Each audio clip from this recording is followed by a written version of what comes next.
11ஆம் நூற்றாண்டில் மதுரையில் நிலவுடைமை சமூகமாக மறவர்கள் அறியப்பட்டதையும் மறவர்களை பாண்டியன் என குறிப்பிட்ட ஒரு கல்வெட்டு தகவலையும் இந்த காணொளியில் காண்போம்.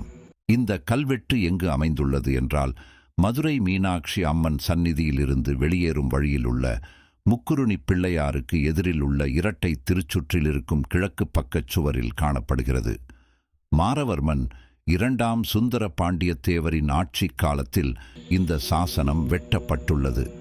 திருப்புவனத்திற்கு தெற்கில் உள்ள பூம்பிழால், கன்மியார் கோட்டை, முத்தரையன் கோட்டை, காஞ்ச இருக்கை ஆகிய 4 ஊர் மறவர்களிடமிருந்து நிலங்களை விலைக்கு வாங்கி மீனாட்சி அம்மன் கோயிலுக்கு தானமாக கொடுத்ததை இந்த சாசனம் பகிர்கிறது.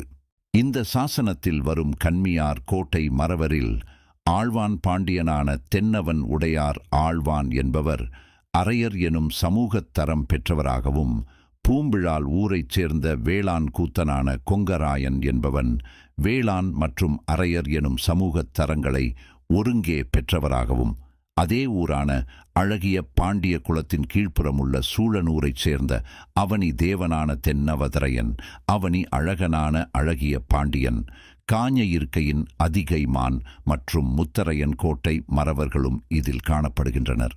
மறவர்கள் இந்த சாசனத்தின் மூலம் 13ஆம் நூற்றாண்டிலேயே பாண்டியன் எனும் அடையாளத்தை தங்கள் பெயருடன் இணைத்து சூடிக் கொண்டிருந்ததும் இதன் மூலம் அறிய முடிகிறது. இந்த சாசன வரிகளில் மேலும் குறிப்பிடப்படுவதாவது: கோமாரவர்மனான சுந்தர பாண்டியத்தேவன் ஒரு நிறைந்த பௌர்ணமி தினத்தன்று அந்தணர்கள் வேள்வி வளர்க்க, காவலர்கள் சாமரம் வீச, தமிழில் சொல் விளங்க, அதாவது தமிழில் மந்திரம் ஓதுதல் மற்றும் கலைகள் அரங்கேற, திருமுடி சூடி வெண்கொற்ற குடையின் கீழ் தனது மனைவி உலக முழுதுடையாளுடன் இருந்தான் என்கிறது. இவ்வரிகளில் இருந்து பாண்டிய மன்னர்கள் நிறைந்த முழுமதி நாளில் மணிமுடி சூடினர் என்பதும், அந்த நேரத்தில் அந்தணர் யாகம் வளர்த்தனர் என்பதையும் சுருக்கமாக அறிய முடிகிறது. மதுரை மீனாட்சி அம்மன் கோயில் பெயரை திருவாலவுடையார் கோயில் என்று சாசனம் தெரிவிக்கிறது. இக்கோயில் மூலவருடையார் சபையினரின் வேண்டுகோளின்படியும் மழவராயர் இதை வழிமொழிந்து கூறியதாலும் மேற்கண்ட தானம் நடந்ததாக ஓரளவில் அறிய முடிகிறது.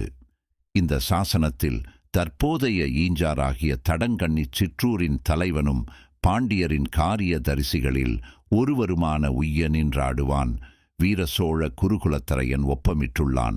கோதுகுல மலையரையன், தமிழ விழுப்பேரரையன், வரிஞ்சியூர் கிழான் மற்றும் அரையன், விரத முடித்தானான பல்லவரையன் ஆகியோரும் இதில் வருகின்றனர்.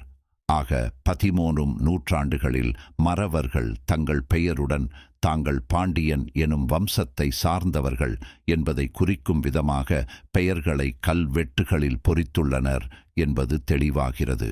இந்த ஆவணமானது கொல்லம் நீதிமன்ற தீர்ப்பு என சிலர் கூறிக்கொண்டு திரிவது போல ஜெராக்ஸ் கடையில் டைப் செய்து கொண்டு வந்து மடையர் கூட்டத்தை நம்ப வைக்கும் கதை புத்தகத்திலிருந்து எடுக்கப்படவில்லை என்பதை தெரிவித்து கொண்டு, இந்த கல்வெட்டு சாசனம் மதுரை மீனாட்சி அம்மன் கோவிலில் எங்கு உள்ளது என்பதை கூறியுள்ளோம். கல்வெட்டு படிக்க தெரிந்தவர்கள் அங்கு போய் படித்து கொள்ளவும், தெரியாதவர்கள் தமிழக தொல்லியல் துறை அதிகாரப்பூர்வமாக வெளியிட்டுள்ள மதுரை மாவட்ட கல்வெட்டு தொகுதி புத்தகத்தில் பார்த்து படித்து தெரிந்து கொள்ளவும். இதையும் நம்ப மாட்டேன் என்பவர்கள் வரலாற்று திருடர்கள் நேரம் செலவழித்து எழுதிய மீண்டெழும் வரலாறு கதை புத்தகங்களை வாங்கி படித்துவிட்டு அதை நம்பி மற்றவர்களையும் நம்ப வைக்க முயற்சி செய்யுங்கள். தங்களை தமிழ்நாட்டின் அடுத்த முதலமைச்சர் என கூறிக்கொண்டு தமிழ் தேசியம் எனும் முகமூடிக்குள்ளே ஒழிந்து கொண்டிருக்கும் ஜாதி வெறியர்களுக்கு இது போன்ற இன்னும் பல காணொளிகள் வரும் என்பதை தெரிவித்துக் கொள்கிறோம்.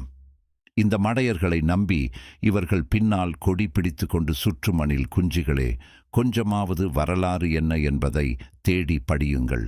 எவன் சத்தமா கோர்வையா பேசினாலும் அவன் பேசுவதெல்லாம் உண்மை என நம்பாமல் கொஞ்சமாவது மாய வலையிலிருந்து வெளியே வந்து சிந்திக்க பாருங்கள்.